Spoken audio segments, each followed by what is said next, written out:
ഇന്ന് icons of India നിങ്ങൾക്കായി പരിചയപ്പെടുത്തുന്ന അതിഥി ഹൈദരാബാദിൽ പ്രിൻസ് ഹോട്ടൽ, പ്രിൻസ് റെസിഡൻസി എന്നീ രണ്ട് സ്ഥാപനങ്ങൾ നടത്തിവരുന്ന ഗഫൂർ സാറാണ്.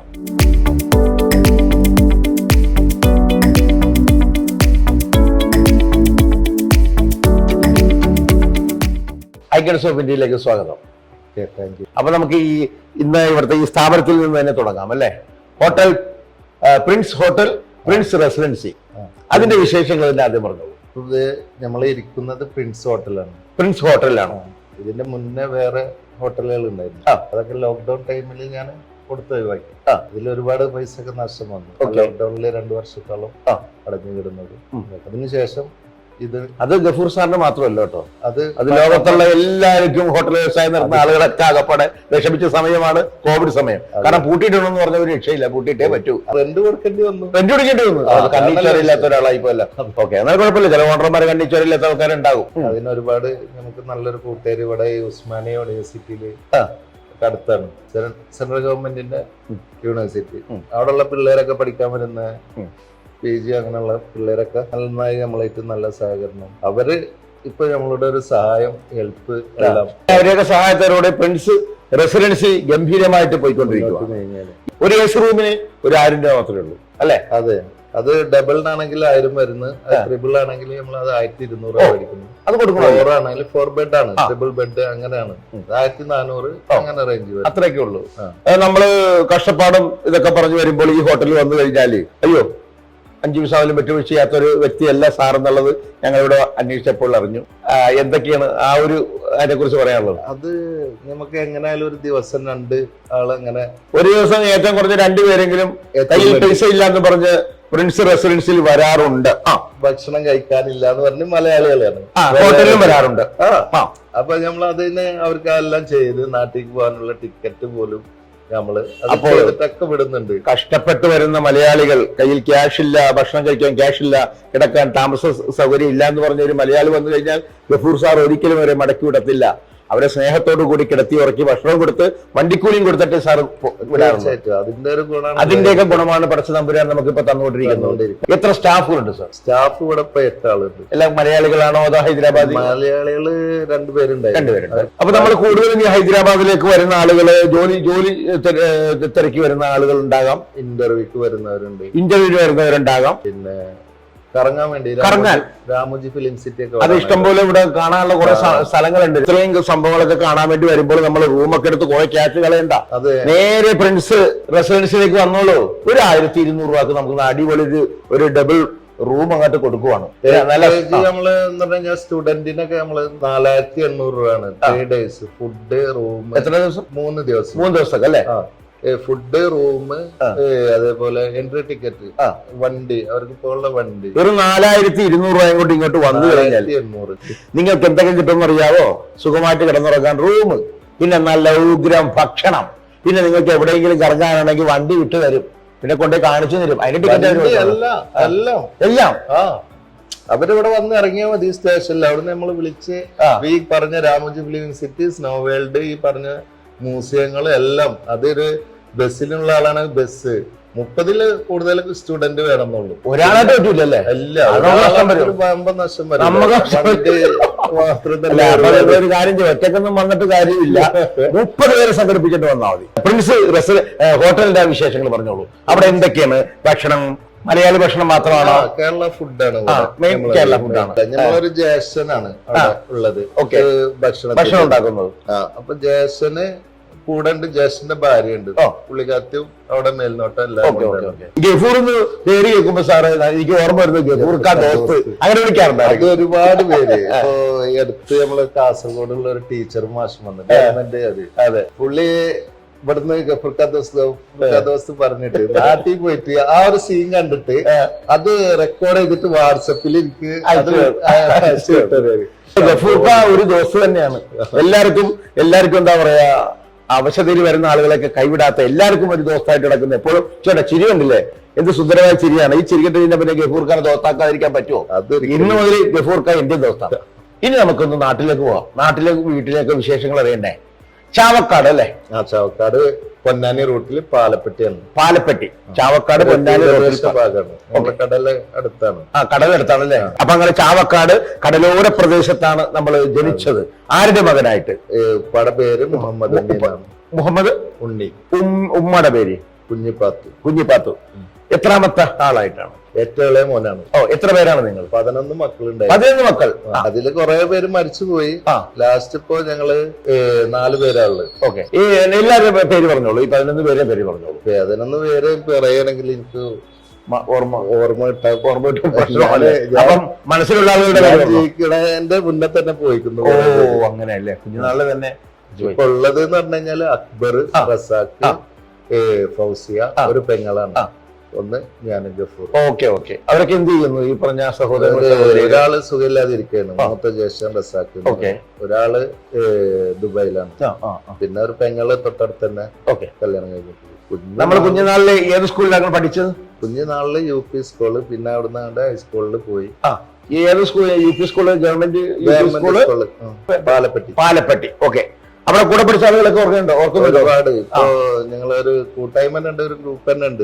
പഠിക്കാൻ എങ്ങനെയുണ്ടായിരുന്നു? പഠിക്കാൻ വളരെ മോശമാണ്. അതാണ് ആരോട് ചോദിച്ചാലും പഠിക്കാൻ ഞാൻ നല്ലതാണെന്ന് പറയുന്ന ആരുമില്ല. എല്ലാവരും ഈ ഹൈദരാബാദിൽ നിന്ന് വന്നേക്കുന്ന ആൾക്കാരൊക്കെ പഠിക്കാൻ മോശം എന്നാ പറയുന്നത്. അതെന്താ പറ്റി അങ്ങനെ? അതെന്താന്ന് അറിയില്ല. പഠിപ്പിക്കാൻ ആൾക്കാരെ കുഴപ്പമായിരുന്നു. ടീച്ചർമാരൊക്കെ ബെറ്റർ ആയിരുന്നു. പിന്നെ ഒരു കളിയുടെ ഒരു മെയിൻ ഫുട്ബോള്, ക്രിക്കറ്റ്. പിന്നെ ചാവക്കാട്, കോഴിക്കോട് എന്നൊക്കെ പറഞ്ഞു കഴിഞ്ഞാൽ ഈ ഫുട്ബോളിന്റെ ജ്വരമാണല്ലോ അല്ലെ? എങ്കിലും ജയിക്കാനുള്ള മാർക്ക് കിട്ടുമായിരുന്നോ? കിട്ടിയിരുന്നു. പിന്നെ 10ാം ക്ലാസ്സോ? 10ാം ക്ലാസ്സിലേക്ക് എത്തിയില്ല. 9ാം ക്ലാസ്സിൽ നിന്ന് ഞാൻ നേരെ ആലുവക്കാണ് വിട്ടത്. ആലുവക്ക് വിട്ട്?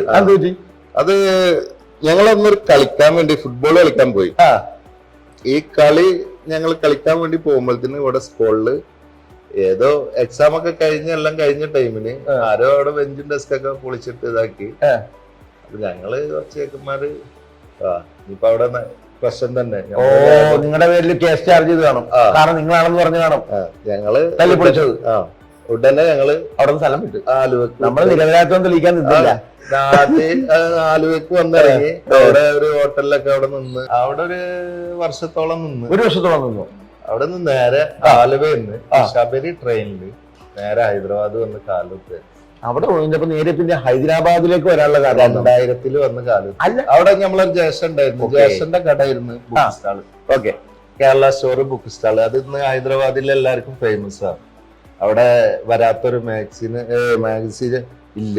ബുക്ക് ഏത് ഇന്ത്യന്റെ ഏത് ലാംഗ്വേജിലുള്ള ബുക്കുകൾ അവിടെ വരും. അപ്പൊ ഈ ചേട്ടൻ പറഞ്ഞു, മോനെ നീ അവിടെ നിക്കണ്ട, നീ ഹോട്ടലിൽ നിന്ന് നിക്കണ്ട, നീ നേരെ ഹൈദരാബാദിലേക്ക് വരാനൊന്നും പറഞ്ഞില്ല. എനിക്കൊരു ഇത് നേരെ പോകുന്നതാണല്ലേ, വിളിച്ചൊന്നുമില്ല. നമ്മൾ ക്ഷണിക്കാത്ത വീട്ടിലേക്ക്, ക്ഷണിക്കാത്ത കല്യാണത്തിൽ പോയതുപോലെ. നമ്മള് നല്ല സ്നേഹമുള്ള ഒരു ചേട്ടനായിരുന്നു. എന്നിട്ട് വന്നിട്ട് പാടെ പെങ്ങളെ മോനാണ്. Okay okay. അപ്പോ മൂപ്പരടുത്തേക്ക് വന്ന് അവിടെ വന്നിറങ്ങി പുള്ളിയിട്ട് കണ്ട് നിന്നു.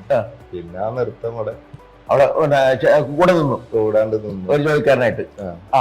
എന്നാലും എന്ത് ജോലിക്കാരനൊന്നല്ല, അവിടുത്തെ ഒരാളായിട്ട് നമ്മുടെ സ്വന്തമാണല്ലോ പുള്ളി. പിന്നെ പുള്ളിയുടെ അതില് നാട്ടിൽ പോവാ അങ്ങോട്ട് ഇങ്ങോട്ടൊക്കെ നമ്മളൊരു ഉത്തരവാദിത്തത്തിലേക്ക്.